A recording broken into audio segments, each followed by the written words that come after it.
اما عائشہ پر بہتان لگا دیا۔ کس نے لگا دیا؟ سیرت کے اوراق سے اس منظر کی طرف جانب چلتے ہیں جہاں اما عائشہ پر بہتان لگایا جا رہا ہے۔ سیاہ بادل اور کالی گھٹا نے رومان کے صاف ستھرے ماحول میں اندھیرا بکھیر دیا۔ ان کی صاف شفاف پرسکون زندگی کو اضطراب کی لہروں نے گدلا کر کے رکھ دیا۔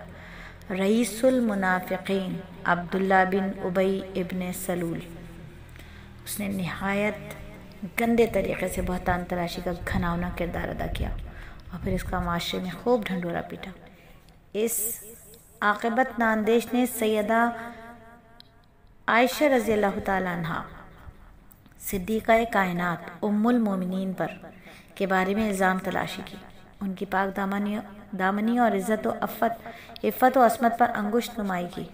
وہ اس کو بھول گیا کہ جس عظیم المرتبت خاتون پر الزام لگا رہا ہے، سیدہ ام رومان اور سیدنا ابو بکر صدیق نے بطور خاص انتہائی عمدہ انداز میں ان کی تربیت کا اہتمام کیا ہے، اور وہ نبی پاک صلی اللہ علیہ وآلہ وسلم کی زوجہ ہیں، اعلیٰ و عرفہ، عمدہ، بہترین اخلاق سے آراستہ ہیں۔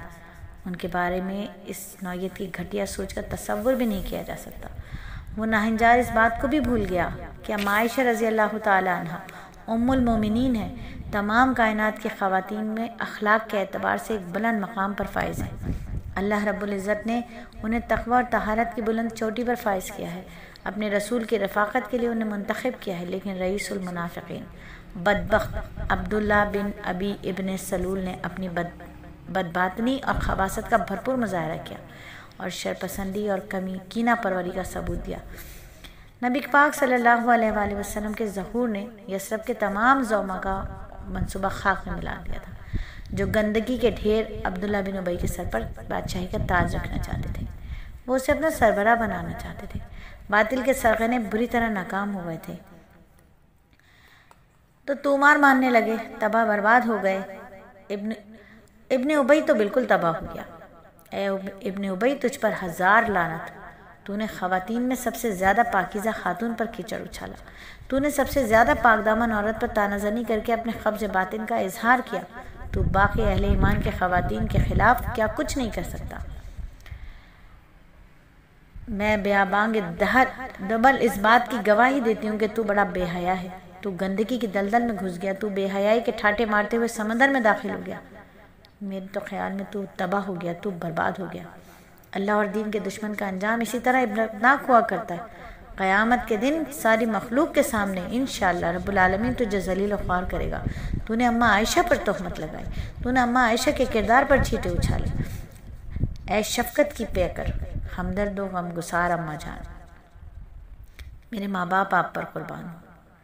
تجھے ابی کے بیٹے نے کتنے غم میں مبتلا کر دیا، حالانکہ آپ کا کوئی ادنا سا بھی جرم نہیں تھا، لیکن ظالم جو کچھ کرتے ہیں اللہ ان کے کردار سے غافل نہیں ہے، البتہ انہیں قیامت کے دن تک کے لیے ڈھیل دے دیتا ہے، جس دن کے وقوع پذیر میں کوئی شک و شبہ نہیں ہے۔ اے اما عائشہ، اے عظیم المرتبت خاتون کی والدہ، جو زندگی کا پاکیزگی کا استعارہ تھی، آپ کی تربیت پر، رومان کی تربیت پر طعنہ و تشی کا نشانہ بنایا عبداللہ بن ابی نے۔